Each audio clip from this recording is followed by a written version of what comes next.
একটা সময় ছিল যখন শীত এলেই মনে হতো পৃথিবীটা যেন একটু ধীরে চলে, যখন ঠান্ডা লাগতো শরীরে কিন্তু গরম লাগতো বুকের ভেতর, যখন এক কাপ চায়ের ধোঁয়ায় লুকিয়ে থাকতো গোটা শৈশব।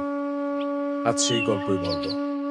শৈশবকে অনুভব করতে ভিডিওটি সম্পূর্ণ দেখার অনুরোধ রইল এবং ভালো লাগলে লাইক, কমেন্ট, সাবস্ক্রাইব করে ভিডিওটি শেয়ার করুন আপনার বন্ধুদের কাছে।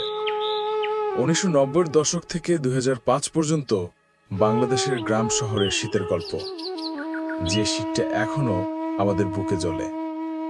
ভোর যখন হতো মোরগের ডাকে, সকাল হতো না মোবাইলের অ্যালার্মে, হতো মোরগের ডাকে। দাদি ডাকতেন, ওঠো তোমরা, কুয়াশা ঝরে পড়ছে। বিছানা থেকে উঠতেই পায়ের তলায় ঠান্ডা মেঝে কামড় দিত, চুলে লাগায় বরফের মতো শিশির জমে যেত। জানালা খুললেই মুখে এসে লাগতো কুয়াশার ঠান্ডা চুমু। আর এই কুয়াশার মধ্যেই গ্রামের রহিম চাচা জিলাপি নিয়ে আসতো। আমরা বাবা মায়ের কাছে বায়না ধরতাম, আমাকে জিলাপি কিনে দেন। তখন তারা ধান দিয়ে অথবা সুপারি দিয়ে আমাদেরকে জিলাপি কিনে দিতেন। গ্রামের পথে খেজুর রসের গাছ থেকে ঝরে পড়তো গুড়ের গন্ধ। গয়না মামা দূর থেকে ডাকতো, আয় রে, গরম রসের পায়েস খাওয়াবো। আর আমরা দৌড়ে যেতাম, পায়ের রাবারের চটি, গায়ে ফাটা ফাটা সোয়েটার। চুলার আগুন শীতের প্রথম প্রেম। চুলায় কাঠের আগুন জ্বলত, ধোঁয়ায় চোখ জ্বালা পোড়া করত, তবু কেউ সরত না। বাবা চুলার পাশে বসে খবরের কাগজ পড়তেন, মা পিঠা সেঁকতেন, ভাপা, চিতই, দুধ চিতই। একটা পিঠা ভেঙে দিতেন হাতে, খা বাবা, গরম আছে। আঙুল পুড়ে যেত, তবু সেই প্রথম কামড়টাই ছিল জীবনের সবচেয়ে মিষ্টি। পিঠাপুলির উৎসব, শীত মানেই পিঠার মৌসুম। প্রতি বাড়িতে চলত পিঠা বানানোর প্রতিযোগিতা, কার ভাপো পিঠা বেশি নরম, কার পাটিসাপটা বেশি পাতলা। নানির হাতে নকশি পিঠা দেখলে চোখ আটকে যেত, গুড়ের গন্ধে পুরো পাড়া মাতোয়ারা হয়ে যেত। আমরা ছোটরা চুলার পাশে বসে থাকতাম, যে একটা পিঠা উল্টানো হবে হাত বাড়িয়ে দিতাম। মা ধমক দিতেন, তবুও হাসি থামাতেন না। স্কুলে যাওয়ার সময় রাস্তা ঢাকা থাকতো কুয়াশায়, 10 হাত দূরের মানুষকে চিনতে পারতাম না। ব্যাগে বইয়ের চেয়ে ভারী হতো মায়ের দেওয়া গরম পিঠার পুটলি। বন্ধুর সাথে দেখা হলেই বলতাম, তোর মা কি পিঠা বানাইছে। তারপর দুজনে দুটো পিঠা ভাগ করে খেতাম। সেই ঠান্ডায় সেই গরম পিঠা যেন জীবনের প্রথম প্রেম। বিকেল হলে মাঠে হইচই পড়ে যেত। বিলের ভিতরে ছোট ক্রিকেট খেলার মাঠ বানানো হতো। আসরের পরে সবাই সেখানে খেলতে আসতো। তখন কোনো টাকার বাজি ছিল না, ছিল রাতে হাঁস পাটির খেলা। এক গ্রাম আরেক গ্রামের সাথে খেলা চলতেই বিলের ছোট মাঠে। কতই আনন্দ ছিল। রাত হলে সবাই পড়ালেখা শেষ করে চোখ বেঁধে একজন আরেকজনকে খুঁজে বের করা, কুতকুত খেলা, মাঝ মাঝ খেলা, কত ধরনের খেলাই না ছিল। আজ সব হারিয়ে গেছে।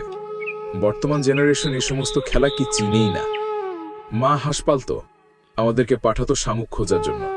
আমরা কাঁচি নিয়ে গ্রুপ বেঁধে বিলে যেতাম, হাতাইল থেকে কাঁচি দিয়ে শামুক সংগ্রহ করতাম। ছিল প্রতিযোগিতা, কে কত সংগ্রহ করতে পারে। টর্চ লাইটার কাগজ দিয়ে লাইট শেড বানানো। মিউজিক বক্সে বাজত হাবিব, আরসেল, এলআরবি। হাত ফেটে রক্ত পড়তো ঠান্ডায়, তবু খেলা থামতো না। হারলে লজেন্স কিনে দিতে হতো। খেলা শেষে টঙের দোকানে ভিড়, 2 টাকার চা, একটা সিঙ্গারা। সেই চায় চুমুক দিতে দিতে গল্প চলতো রাতাবধি। আচ্ছা, বড় হয়ে কে কি হবে? কেউ বলতো ডাক্তার, কেউ বলতো পাইলট। আর আছে বন্ধুদের অনেকেই আর খুঁজে পাই না। রাতে বাড়িতে ফেরার সময় গান গেতে গেতে বাড়িতে ফিরতাম। শীতের দুপুরে সুপারি বাগান ছিল আমাদের স্বর্গ। বন্ধুরা মিলে লুকোচুরি খেলতাম, কলা গাছের পাতার নিচে লুকিয়ে থাকতাম। কেউ ধরা পড়লে শাস্তি ছিল গান গাইতে হবে। আর সবচেয়ে খারাপ গান গাইতো রাসেল, তবু আমরা হেসে গড়াগড়ি খেতাম। তারপর বিলের পাড়ি গিয়ে কলির ডাল ভেজে খেতাম। ঝিনুক দিয়ে আমচুলের ভর্তা বানাতাম। কাউকে দায়িত্ব দেওয়া হতো, অমুকের বিল থেকে তুমি কাঁচা মরিচ নিয়ে আসবে। আরেকজনকে বলতো, তুমি বাড়ি থেকে লবণ নিয়ে আসবে। কেউ আম চুলতো, কেউ কলাপাতা সংগ্রহ করত।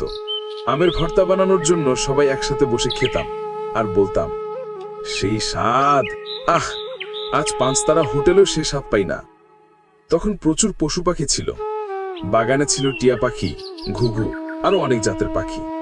আমরা পাখি শিকার করার জন্য বাগানে বাগানে ঘুরতাম আর গাছের আগার দিকে তাকাইতাম কোন গাছে বাসা আছে। এলাকার তাল গাছগুলোতে প্রচুর পরিমাণে লাল শালিক বাসা বানাতো। আমরা সেখান থেকে পাখি শিকার করতাম। লাল শালিকের খাবারের জন্য বিল থেকে ছোট ছোট হরিণ সংগ্রহ করতাম। বাগানের মোটা মোটা গাছে টিয়া পাখি বাসা বানাতো। আমরা সেখান থেকে টিয়া পাখি শিকার করতাম। টিয়া পাখির খাবার ছিল বিলে থাকা ঘাগরা। বর্তমানে টিয়া পাখি আমাদের চোখেই পড়ে না। বেশিরভাগ মানুষের কাছে বাঁশি থাকতো। তারা বাগানের টোঙে বসে বাঁশি বাজাতো, আর ওই পাশের সুরে আমাদের শরীর জুড়িয়ে যেত। রাতে খাওয়া শেষে সবাই বসতো চুলার পাশে। বাবা গল্প করতেন মুক্তিযুদ্ধের, দাদু বলতেন ভূতের গল্প।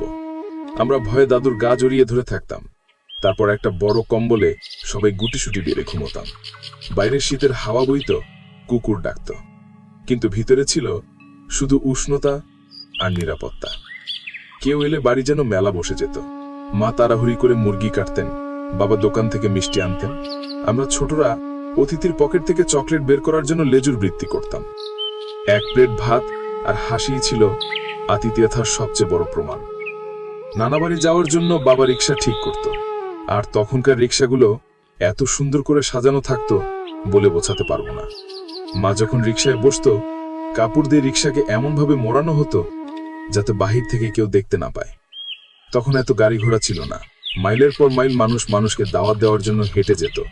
তাদের বাড়িতে গিয়ে তাদেরকে দাওয়াত দিয়ে আসতো। মানুষের শরীরে প্রচুর পরিমাণে শক্তি এনার্জি ছিল। তারা 50 কিলোমিটার হাঁটলেও ক্লান্ত হতো না। বর্তমান সময়ে আমরা 1 কিলোমিটার হাঁটতে পারছি না। মুভি দেখার জন্য বাজারে দোকানে দোকানে ভিসিআর থাকতো। টাকা দিয়ে মুভি দেখা লাগতো। মুভি দেখে বাড়িতে এসে বন্ধুরা আড্ডা দিত আর মুভির কাহিনী বলতো। অনেক চায়ের দোকানে ভিসিআর থাকতো। তারা টাকা নিত না, শর্ত ছিল কিছু খাওয়া লাগবে। এখন আর ওই দোকানগুলো দেখা যাচ্ছে না। নেই বাজারে কোনো ভিসিআর এর দোকান। এখন শুধুই কল্পনা। 2000 সালে এলো মোবাইল। প্রথমে একটা ফোন কিনলো পাড়ার হারুন চাচা। পুরো পাড়া লাইন দিত ফোন করার জন্য। তারপর এলো স্মার্টফোন। মাঠ খালি হয়ে গেল। বন্ধুরা চলে গেল ফেসবুকে। মা আর রান্না করেন না, অর্ডার করেন। বাবা আর গল্প করেন না, নিউজ দেখেন। আমরা আর এক কম্বলে ঘুমাই না। সবাই আলাদা ঘরে, আলাদা দুনিয়ায়। আজ শীত আসে, কিন্তু কুয়াশার সেই রকম থাকে না। হিটার আছে, কম্বল আছে, গরম পানির ব্যাগ আছে, কিন্তু সে চুলার আগুন নেই, সে পিঠার গন্ধ নেই, সেই বন্ধুদের হাসি নেই। আমরা এখন অনলাইনে শীতকাল মিস করে লিখি, কিন্তু কেউ আর বাইরে বের হয় না। আজ আমার বয়স 35 থেকে 40। আমার ছেলে কখনো চুলার আগুন দেখেনি। সে জানে না কুয়াশায় হারিয়ে যাওয়া মানুষকে খুঁজতে কেমন লাগে। সে জানে না একটা পিঠা ভাগ করে খাওয়ার স্বাদ কেমন। কিন্তু আমি জানি, আমি এখনো স্বপ্নে শুনি মায়ের ডাক, ওঠ বাবা, পিঠা তৈরি। এখনো ঘুম ভাঙলে নাকে আসে ঘুরের গন্ধ। এখনো শীত পড়লে বুকের ভিতর কেমন যেন হু হু করে। আমরা অনেক কিছু পেয়েছি, কিন্তু যেটা হারিয়েছি সেটা আর কখনো ফেরত পাবো না। সেই শীতের দিনগুলো, সেই হাসি, সেই একসাথে থাকা, এগুলো এখন শুধু স্মৃতি।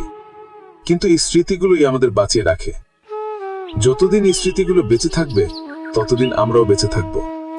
আজ একটু থেমে যান, ফোনটা নামিয়ে রাখুন, মাকে জড়িয়ে ধরুন, বাবার হাতটা ধরুন, বন্ধুকে ফোন করে বলুন, চল এক কাপ চা খাই, যেমন আগে খেতাম। কারণ এই মুহূর্তগুলোই একদিন স্মৃতি হবে, আর তখন টাকা দিয়েও কিনতে পারবেন না। শীত এসেছে, এবার একটু বরং করে তুলি হৃদয়টা, যেমন আগে ছিল।